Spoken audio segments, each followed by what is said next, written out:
Assalamualaikum warahmatullahi wabarakatuh.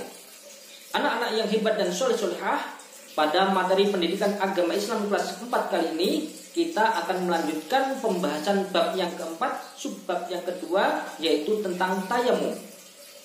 Pengertian tayamum secara bahasa, tayamum diambil dari kata al-qasdu yang artinya menyengaja menuju sesuatu atau memaksudkan sesuatu.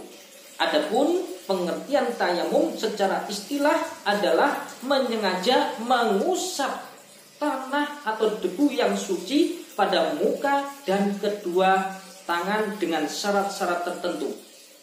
Adapun tayamum itu sendiri merupakan salah satu bentuk rukhsah atau keringanan dari Allah Subhanahu wa taala dengan tujuan agar dapat memudahkan hamba-hambanya untuk dapat melaksanakan ajaran agama Islam dalam kondisi dan situasi tertentu.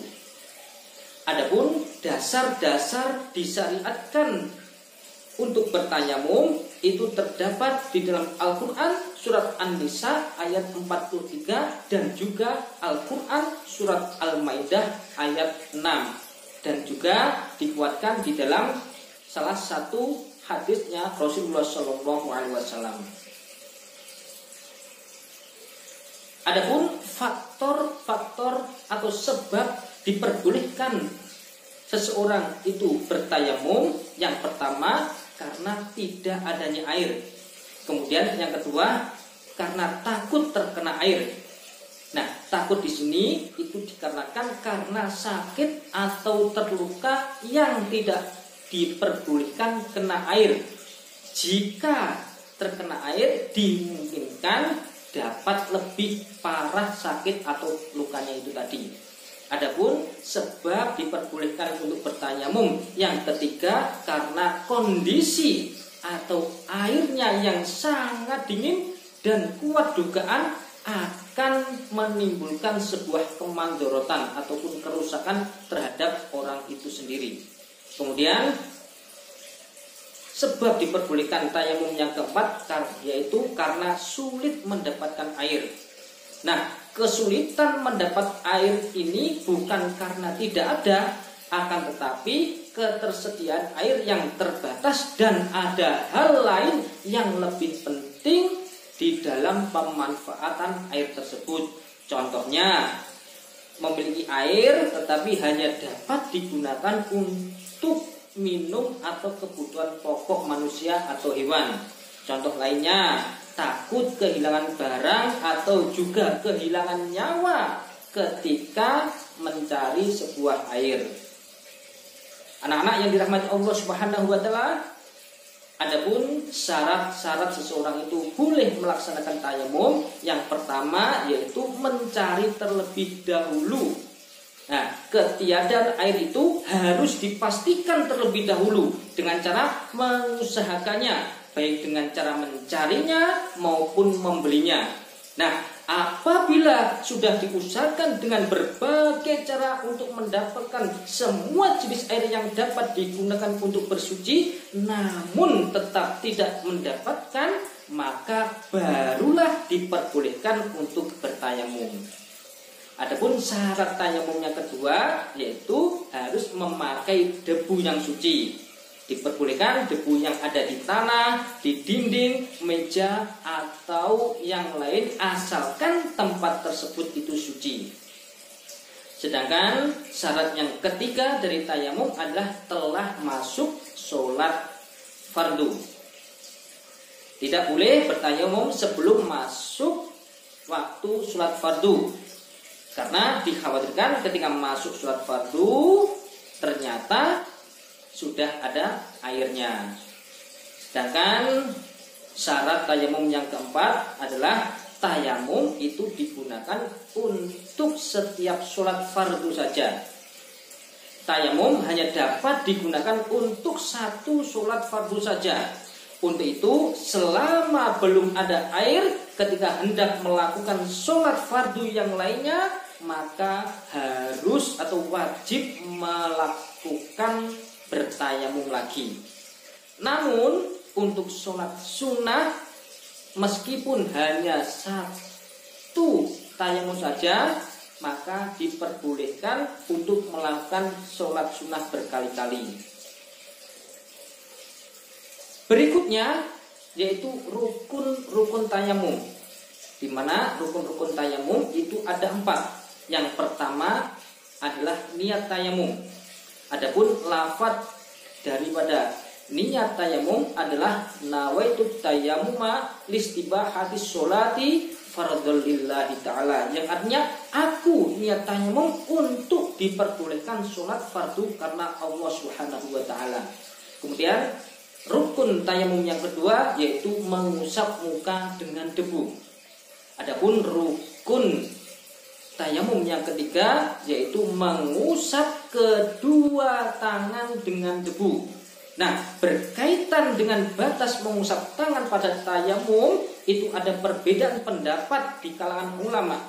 Nah, pendapat yang pertama yaitu cukup mengusap sampai kedua pergelangan tangan saja. Adapun pendapat yang kedua yaitu mengusap sampai kedua siku-siku tangan.